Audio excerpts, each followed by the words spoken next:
तुम्ही वारंवार चहा पित असाल तर ही बातमी तुमच्यासाठी अतिशय महत्त्वाची आहे। दिवसातून अनेक वेळा चहा पिणाऱ्यांना चहा विषासमान होऊ शकतो अशी धक्कादायक माहिती समोर आली आहे।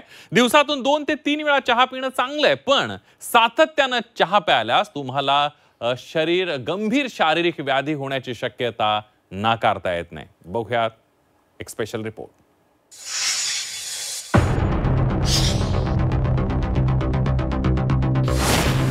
वारंवार चहा पिताय, खबरदार।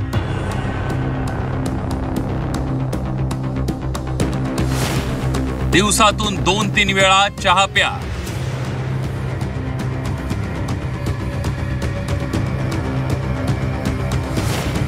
वारंवार चहा प्याल, आजारी पडाल।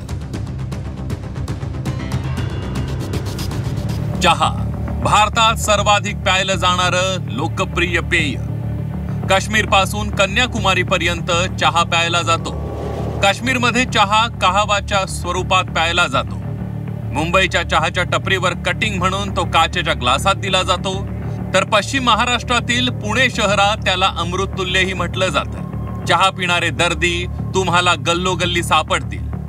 बहुतांश भारतीयांच्या दिवसाची सुरुवात चहाच्या कपानं होते। चहा तसा मूळचा चीनचा बरं का। ब्रिटिशांनी तो भारतात आणला आणि तो भारतीय कधी झाला हे कळलंच नाही। भारतात आलेल्या चहाचा मूळ अवतारच बदलला। भारतात दूध टाकून चहा पिण्याची सवय ब्रिटिशांनी लावली, पण मूळचा चहा म्हणजे फक्त चहापत्तीवर उकळतं पाणी टाकल्यावर जे द्रावण होतं ते म्हणजे चहा।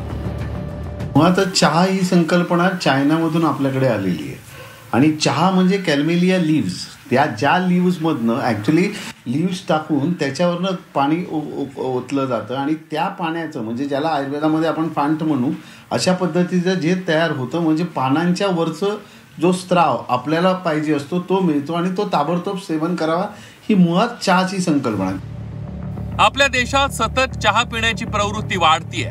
मीटिंग सुरू होण्याआधी, मीटिंग संपल्यानंतर चहा पिणारे कमी नाहीये। काही गृहिणी सुद्धा तासाला चहा पिताना दिसतात। सातत्यानं चहा पिण्यामुळे शरीराला मोठा धोका संभवतो।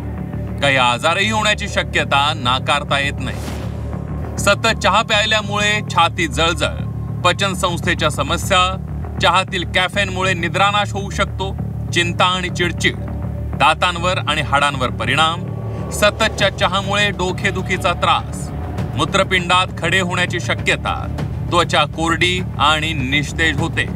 त्यामुळे सातत्यानं चहा पिणं टाळण्याचा सल्ला तज्ञ देतात। न की चहा दर तासाला, हे म्हणा आपल्याकडे कोणी आलं तर त्याला चहा दे, ही दर तासाला संकल्पना जी आहे त्याच्यामुळे आपली भूक मेली जाते आणि त्यावेळेला साखरेचं प्रमाण हे आपल्या शरीरामध्ये जास्त होतं, हे सगळ्यांनी लक्षात ठेवलं पाहिजे।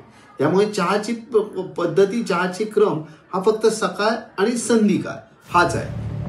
झोपेतून उठल्यानंतर चहा पिणं हितकारक आहे, पण सकाळी चहा घेतानाही काही पथ्य पाळायला हवीत असं तज्ञ सांगतात। खूप वेळ उकळलेला चहा टाळावा। उपाशीपोटी चहा पिऊ नये। चहा सोबत नाश्ता किंवा बिस्किट खाणं उत्तम।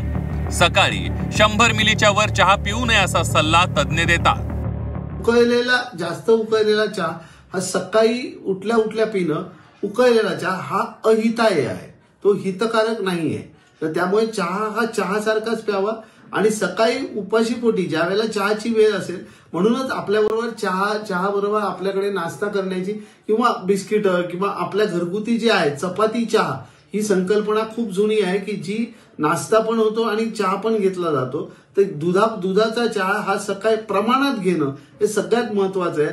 चहाच्या कपाचं प्रमाण हे ठरवणं महत्वाचं आहे आपल्याला, पण चहा हा शास्त्रीय दृष्ट्या हा 100 ml वरती जायला नको आणि ही संकल्पना खूप जुनी आहे। चहा पिणं वाईट नाही। चहा माणसाला तरतरीत करतो, उत्तेजना देतो, पण कोणत्याही गोष्टीचा अतिरेक बरा नाही। त्यामुळे चहा प्या, पण कप मोजून किंवा 2च कप चहा पुरेसा हे मनाशी ठरवून घ्या।